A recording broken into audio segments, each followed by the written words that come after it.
Hello, everybody watching us, and welcome to another episode of The Untold, where we learn about the different stories of people here in Kuwait. And Abdullah, today we have Mahir Aiman, a young youth leader who actually wrote two books and also has a UN diploma. He is, mashallah, he's only 17 years old. When I was reading his biography that the production team gave us, I was like, I'm so jealous, right?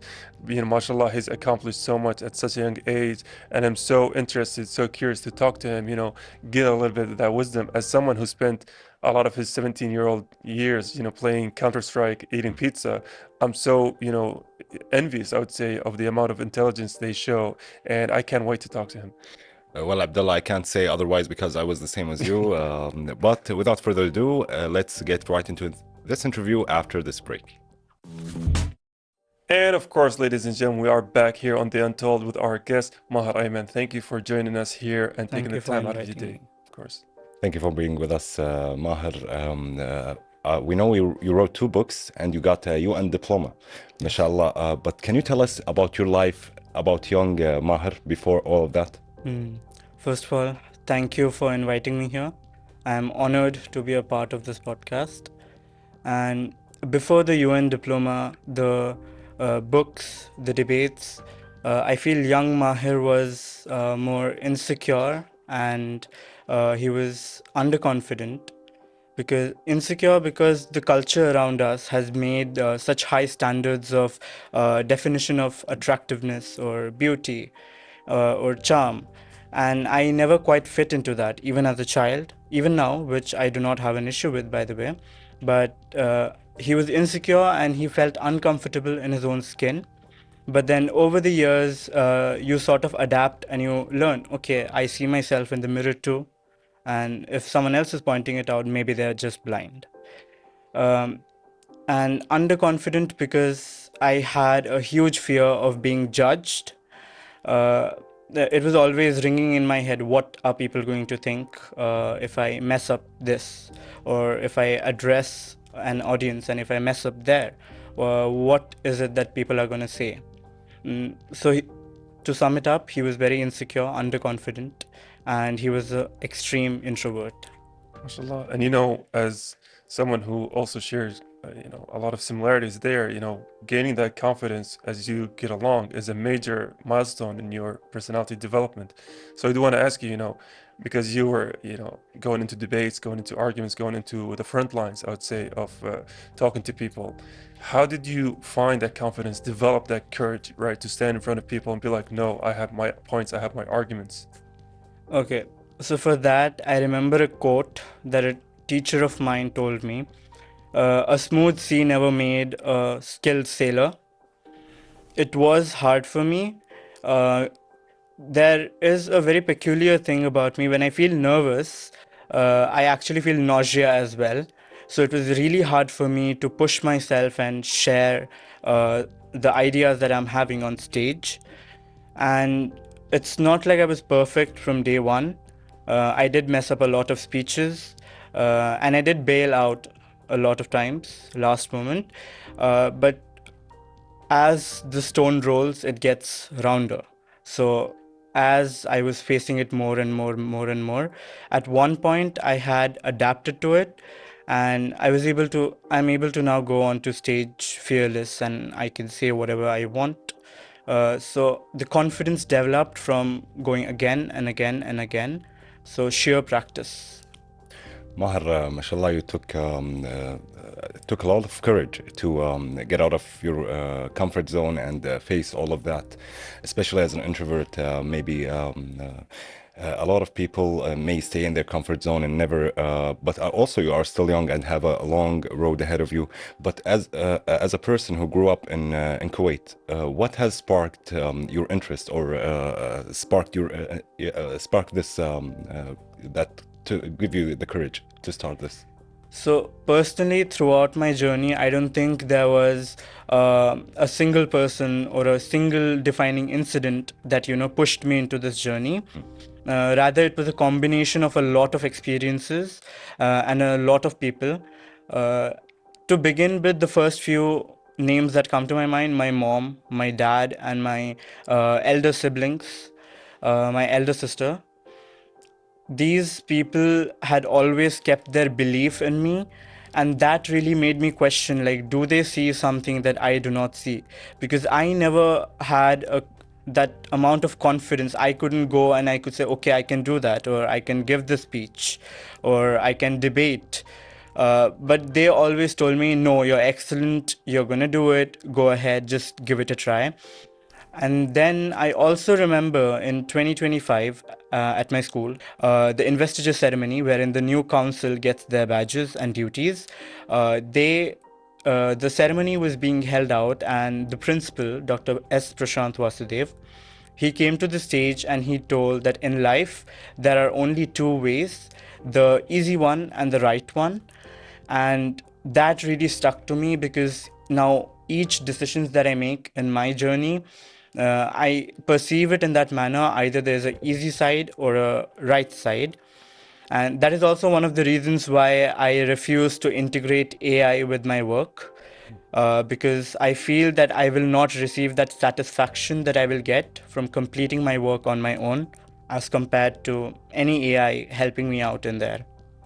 It is. And to go back to your initial point, is that people a lot of times underestimate, the simple words of support, right? For a lot of people, that push beyond the courage, right? From going from not able to talk, not able to confront people, not able to debate, to the other side, it just requires, a little bit of support, a little bit of motivational words from your peers, your family members. So I'm glad and happy that you've had that circle. And, we can't undersell the role of teachers a lot, right? They are one of the most influential, supporters and influential decision makers in a person's life. So I'm glad that you took the stage to honor all of those. But to go back to your achievements, mashallah, you also published 2 books. So can you tell us about the decision behind that move, and trying to put your thoughts into words? I feel there was a lot of urgency, and for both the books, and it was due to different reasons.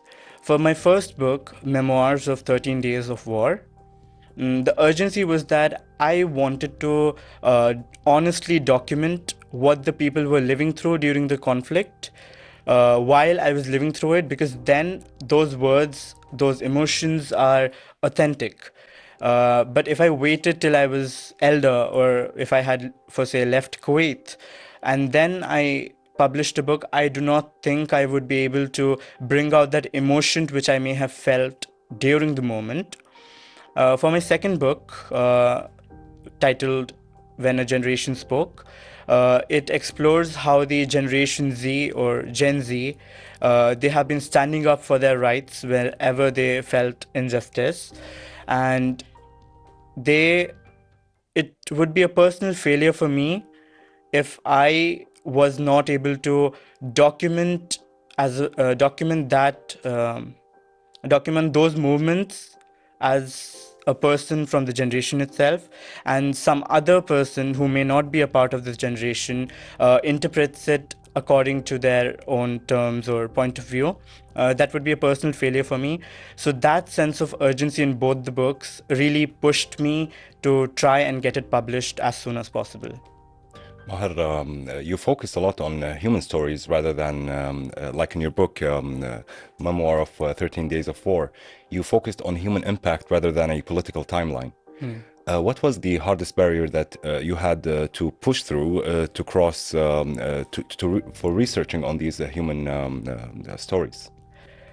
Personally, I feel that history remembers the conflict. History will remember the military strategies. History will remember who hit whom first. But history will not remember how the people lived through it, how the ordinary people were living. And that is the reason why I chose to capture the human stories first rather than a political timeline. And the biggest emotional barrier for me was the weight of responsibility, because I had to worry about if I was providing justice to those stories, because I feel after this point, by now, I feel the people are traumatized enough from the conflict that even a car reversing, they can jolt awake. So I wanted to capture that, and I wanted to do justice to it without exaggerating it or downplaying the reality. And that was the main reason. That was the main reason why I captured the human stories first. Did you find it hard to, and mashallah, you seem fairly young. Did you find it a little bit, tricky or a little bit hard to get into writing and put all of your thoughts, into written words? Or is that something, just came naturally to you? For that, first, I would be grateful to my English teachers because they brought out the love for literature that I have. And for a fact, they amplified that love for literature that I held. I always wanted to get into writing, but as an introvert, I don't think I put enough efforts at a younger age to find opportunities. And very recently, I have found those opportunities to publish out articles, research papers, books, etc. And I am very grateful to my teachers because I still remember that my English teacher walked into the classroom and she told me about a certain opportunity on how I can write an article. And I still remember that she used to come to the class and she used to, force me to basically put myself more out there. So I'm grateful for that portion of it. Overall, I'm very thankful to my elder sister, Miss Malia.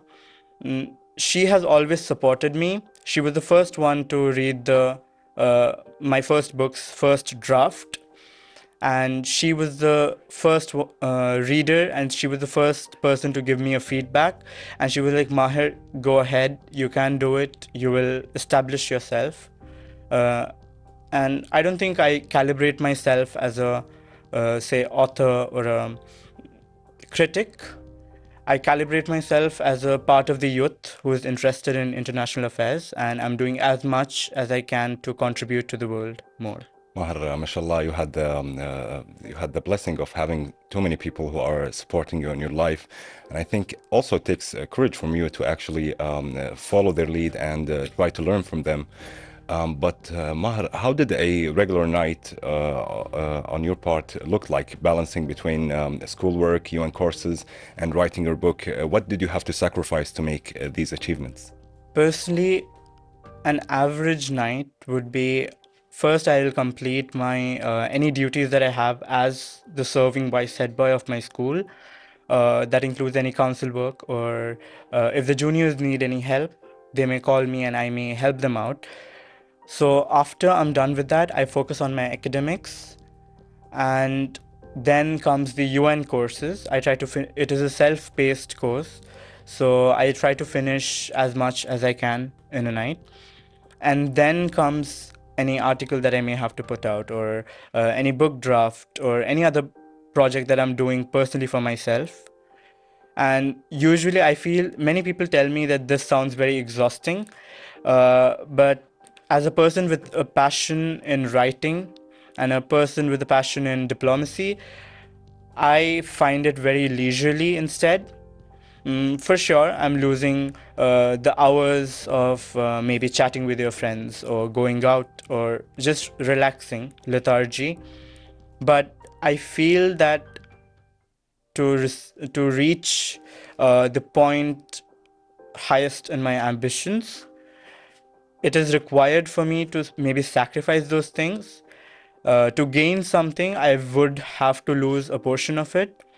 And as I said, it is leisurely for me, so I do not even notice, okay, 3 hours are spent or 4 hours are spent. The work is done, I'm happy, I'm satisfied, I go to sleep. That's it. I think that's a great, key point to take, or a point of view to take about this whole issue. It's not a sacrifice if it's something you feel good and happy doing, right? You are doing what you're supposed to do, and mashallah, you're incredibly achieved a lot of things. So I wouldn't call it sacrifice as much as chasing what you feel is right and your purpose. But with that being said, we are going to take a very quick break after this one. And welcome back, dear viewers. We are still with Mahir talking about your life and how you were able to surpass a lot of challenges in your life to mashallah, achieve a lot of things. Did you ever feel the sense of doubt of your authority to write global or youth movement at your age? Personally, I never doubted my authority because I'm a part of this youth. I'm contributing to this world, and I am what we call the future of the planet. So that should be enough for me to have the authority to express my opinions on what is happening today. Because what happens today will affect us in the future. I will be the one living through that future, if God wills. And there was a remark made by someone, I would like to keep their name anonymous, but the person told me, "Who are you?" Like, I'm quoting it word to word. Who are you? Are you a diplomat? Who are you to speak about it? And I feel remarks like that are the reason why young voices need to be encouraged, because a very stern belief of myself is that even though the older generation hold the paper on which policies are written down and the policies that affect our future, we as the youth hold the pen that writes on it. Because at the end of the day, the older generation will not be living through that future which we will be living. So we are indirectly suffering the consequences of someone else, which I'm very against of. And even for my peers, I always motivate them to go ahead and express their opinions. If they feel that a statement is wrong, then it is wrong. Explain why. If you feel that a statement is right, explain why. That helps your brain adapt, because in the modern age, I feel that skill is very much required among everyone.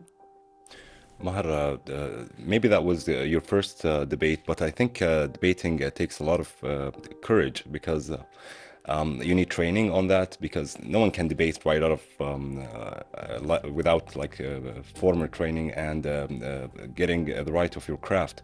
But during that debate, the battle of words, what was going through your mind maybe 60 seconds before you go to stage? Can you tell us a little bit about that? 60 seconds before I go on stage, all that rang in my head was, I hope I do not embarrass myself, or I hope I don't mess up today. And I went there with a lot of nervousness, and I had like a stack of documents that I was going through, and I was feeling nausea again because of nervousness. And I remember that at one point, someone in the room, two teams were there, and both the teams were kept in separate classrooms. Someone in the room told me a Hindi phrase, "Kuch to log kahenge, logo ka kaam hai kehna," which translates to, people are going to have their opinions on you no matter what. You do good, you do bad, they're going to have some opinion on you, they're going to find out some fault or the other. And that really helped me, because when I went on the stage and I saw the audience, I didn't care what they were thinking. I didn't care if they were laughing or if they were serious. All that mattered is that I overcame that fear, and I was on that stage and I was sharing my ideas. And fortunately enough, I got the Best Performers Award from my team. MashaAllah. And Abdullah, speaking about someone who is terribly bad at debates, right? Here in Kuwait, I'm someone who calls ishtiri rahta, which is basically whenever I see myself going into a little bit of arguments, I'm like, yeah, you're right. I just turn the other side and go. So speaking to someone who's a professional debater, can you tell us about the things that you take into preparations, the mindset you go into these debates, and how you formulate your points? Like, consider it a battle of the words, like you say. What are your tools? What are your weapons? What are your, defenses? How you go into this battle? The main thing, this is a major problem in the current generation as we talk about. We see news, we read news, we get to know all the information of what is happening or what is not happening. But we don't give time to look into sources. Was that source correct? Or did they actually investigate and then run the story? So for a debate, the main tool or weapon that I have is sources. I look into, first, say, government sources, what the government officially puts out. I look into investigative articles. And the main tool is the opponent is always going to mess up some place or the other within their speech. Because at one point, when you get into the spirit of debating, you are going to slip up somewhere. At that moment, if you question the sources, majority of the cases, they are unable to read out where they have heard the news from or from where the report has been derived. And that is a very good weapon for anyone who wants to debate properly. Mahir, during these debates, you have to defend your position on maybe global policies and different opinions, but you have to defend yourself during that. But during these debates, what did you learn about human nature, that people, how actually people solve conflicts? I personally learned that if there are differences, it does not necessarily mean that there is a divide at the end. You need to understand why the other person is disagreeing. What is their perspective on that? Why do they think that you are wrong? And more than that, I feel that it is a give respect, take respect kind of relation. Because once you make them feel heard, once they feel respected in your presence, they are going to open up to you. Okay, I disagree with you for this reasons. And one major thing that MUN has taught me is, even though there are polar opposite countries, they somehow find common ground once they begin negotiating, once they begin listening to each other. So that is also a very good lesson for everyone, even the viewers, that necessarily it does not need to be that you divide yourself from someone or you separate yourself from someone, or maybe break your relation with someone just because the person disagrees. Try to listen and try to understand why the person has chosen to disagree with you. It is. And I think, mashallah, for people who are into these debates, they have the right mindset. They know the separation between this isn't a personal attack. It's just, debating for the sake of debates. And I was really fascinated by, the techniques you just mentioned, in that how you find cracks in their sources and then you question them. Because it reminded me of something which is actually in the American law, right? It's called the fruit of the poisonous tree, which means that even if the entire case is correct, if there is a crack in the first initial stages, the whole case breaks apart. So like I said, even if their argument, is 90% correct, if you find that 10% that is incorrect, you're gonna, go into them, and that's how you win these battles. Mashallah, it's such a fascinating topic. But going back to you yourself, mashallah, we've been talking. If viewers are just listening instead of watching this TV screen, they're going to think we're talking to an 80-year-old person, right?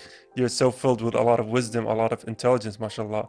But honestly, you're 17 years old. Can you tell us a little bit more about the sacrifices that you have to make at a person at your age that a lot of people, in your youth are doing currently? Okay, so for this, I remember a very personal experience. By grade 9 and grade 10, I was pretty popular in my school, and I had a huge group of friends, and I think around 30 to 40 in the friend group. And I was popular, but then at one point, I realized the fact that for many people, the friendship that they look for means that they want to talk to you the whole day. They want to text you, they want to call you, they want to be going out every other day or so. And I feel I had have to sacrifice my friendships in that manner, because I wasn't able to keep them as my first priorities. My priorities were somewhere else, and I lost a lot of friendships because of that. But it has also helped me, because friendships and your educators will either make you or break you. So I was careful in selecting the people I surround myself with, and I was careful in choosing those friends whom I speak to maybe late night or early morning or afternoon, evening. That is also a very big lesson that school life, my academic life, has taught me. surround yourself with the people that will always support you no matter what. I think, Mahir, you are truly correct, and you're saying that friends and the people who surround you are the one who makes you or breaks you, and sometimes maybe a small circle of true friends can really help instead of having maybe a large circle with different people who are not connected to you in any way. But Mahir, unfortunately, we are running out of time. For the last question, if you could speak to young Mahir, who was an introvert kid in Kuwait, what would you tell him right now? I would tell him the phrase again, कुछ तो लोग कहेंगे, लोगों का काम है कहना. People are going to judge you no matter what. People are going to have opinions on you no matter what. So just do justice to yourself by doing what's good for you or what brings a positive impact on the people around you or as a whole. And other than that, I feel that I would tell him that learn to flourish and live without validation, because there's a whole world out there that will not stop and say good job every time you achieve something. Yeah, those are the two advices I would give. It is, and I think that's a great advice. You know, once you stop caring about what other people, you know, look or perceive you, it's going to be open a whole wide of options for you to go wherever you want. And honestly, this has been very, you know, enlightening, very entertaining talking to you, Mahir. So we do want to thank you again for sitting down here with us on the Untold. Welcome, and I thank you for inviting me. It has been an honor to be here, and I will remember this for the rest of my life, my first ever podcast. Thank you. We are very privileged with that. Hopefully the audience have stayed tuned. We're going to take a very quick break, and after the break, we're going to come back. Well, ladies and gentlemen, I think that was a great message to wrap the episode on, is that don't let other people judge you and guide your path. You know, be the one who does the judging for yourself. You know, take the responsibility, take, you know, control of your own faith. True, Abdullah, and I think Mahir is truly an inspiring person at this young age, having done all of that, making you think maybe we still have time to do all of this and more at maybe our age, Abdullah. But yeah, it was an honor having him on the show. We learned a lot of from him. Like, don't let other people judge you, and be whoever you are, and and do your best to succeed in life. It is, you know, mashallah, his name is Mahir, like they say, ism ala musamma. You know, for those who are watching English, that just means excellent, right? He was an excellent guest. He was an excellent talker. We do wish him the best. But unfortunately, ladies and gentlemen, that's all the time we've had on The Untold. Until next episode, goodbye for now. Goodbye.